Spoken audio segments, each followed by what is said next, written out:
U.S. State Department spokesperson Tammy Bruce has said that the United States' relationship with both Pakistan and India remain unchanged, and the U.S. diplomats are committed to both nations. Listen to this.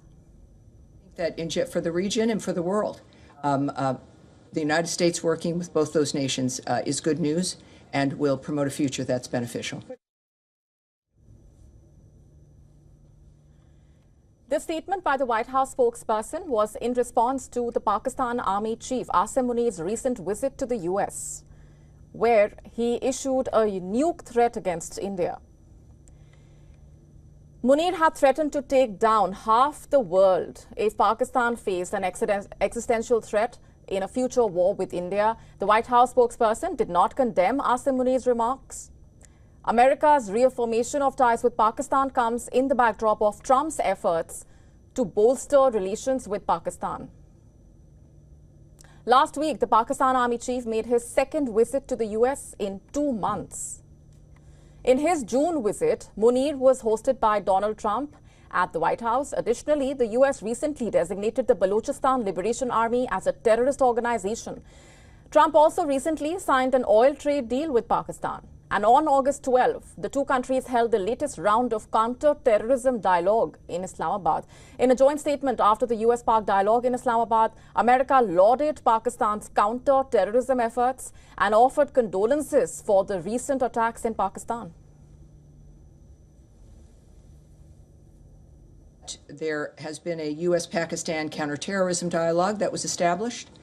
At this dialogue in Islamabad, the United States and Pakistan reaffirmed their shared commitment to combating terrorism in all its forms and manifestations during this latest round of the talks in Islamabad. The United States and Pakistan discussed ways to enhance cooperation to counter terrorist threats. Referring to the India-Pakistan conflict, the U.S. State Department spokesperson once again claimed role of the U.S. in India-Pakistan ceasefire. This even as India has repeatedly maintained that there was no U.S. mediation before the ceasefire was reached after India carried out Operation Sindoor in retaliation for the Pahalgam attack. We described the nature of the phone calls, the work that we did to stop the attacks and to then bring the parties together so we could have something that was enduring. And it's a very proud moment and a very good example of what Secretary Rubio was committed to, Vice President Vance in that, of course, case as well, but are the top leaders in this nation involved in stopping that potential catastrophe.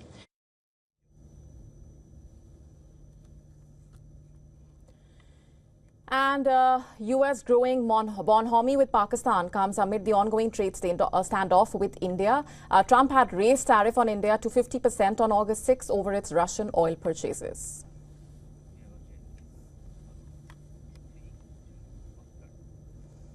And with us on the broadcast is Captain Alok Bansal, Director of India Foundation and Executive Director of South Asian Institute for Strategic Affairs. Thanks very much for being here. I have to begin by asking you what you make of this closeness that we're witnessing between Pakistan and the United States with Donald Trump's statements and also the way in which things have panned out over the last few days itself. See, firstly, this period shows us that there is a growing bonhomie between Pakistan and US. Of course, President Trump being a transactional person, I think he's been floored by Pakistan's recommendations recommending him for Nobel Peace Prize, which probably today is President Trump's most cherished dream. And that's why he keeps claiming that he has brought so many conflicts to an end.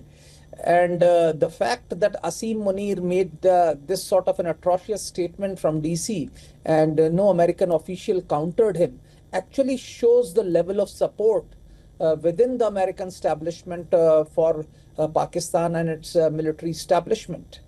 One Pakistani analyst just today mentioned that Pakistan was earlier known to negotiate with the world with a gun pointed to its own temple. But now Pakistan wants to negotiate with the world with a gun pointed towards half the world. So that is the level to which Pakistan has stooped. I think the international community should have taken a serious cognizance of this statement coming from a self-styled field marshal who's threatening the world. Right. The Balochistan Liberation Army being designated as a foreign terrorist organization by the United States. Also, the remarks that have been made, in a way, America lauding Pakistan's counter-terrorism efforts. What do you think is the message that the US is trying to send out through that? See, US probably either is, I think, trying to gloss over the fact that Pakistan itself was actually creator of many of these terrorist outfits. Of course, what the Balochistan nationalist movement is quite different. BLA has indulged in certain acts of violence, and so its declaration of BLA as probably a terrorist organization could still be justified at the behest of Pakistan. But the open support for Pakistan that is emanating from DC is actually quite disheartening, especially considering the fact that Pakistani government today is far from a democracy. And US, which for decades have been touting itself as a supporter of democratic values and democracies, shows that it has actually moved away from the core values that the founders of America had established for the United States of America.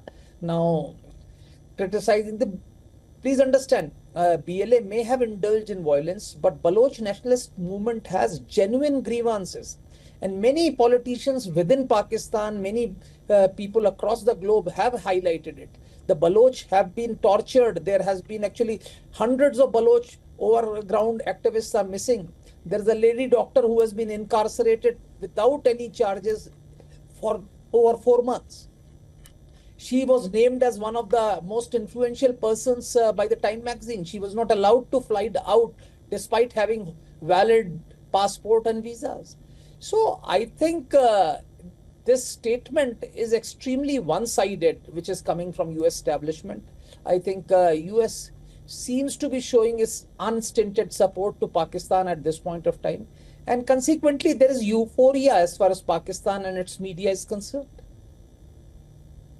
Right. I also want to ask you for your impression of the larger message at play here, because, you know, the need for the United States to emphasize that its ties with both India and Pakistan remain unchanged, given, of course, what's panned out over the last few days, specifically with what you just mentioned, also with the kind of moves that have been made by Trump regarding the tariffs on India. So the need in itself for America to actually come out and emphasize that it's committed to both the nations. See, we need to understand that American national interests go with India. US and India share core values. We share the common values of democracy and pluralism. We have a very, very powerful Indian diaspora in US, which plays a very major role. Having said that, we need to understand that US is going through a very, very crucial phase when all its policies are made by one individual and on his whims and fancies. And he is susceptible to personal aggrandizement or flattery. You saw what happened when Qatar offered him a plane. And now we are seeing what happens when Pakistan is recommending and nominating him for Nobel Peace Prize. So I think it is these gestures and this open flattery which has actually swung President Trump's opinion totally towards Pakistan. All right, we're leaving it there for the moment. Thanks very much for being here.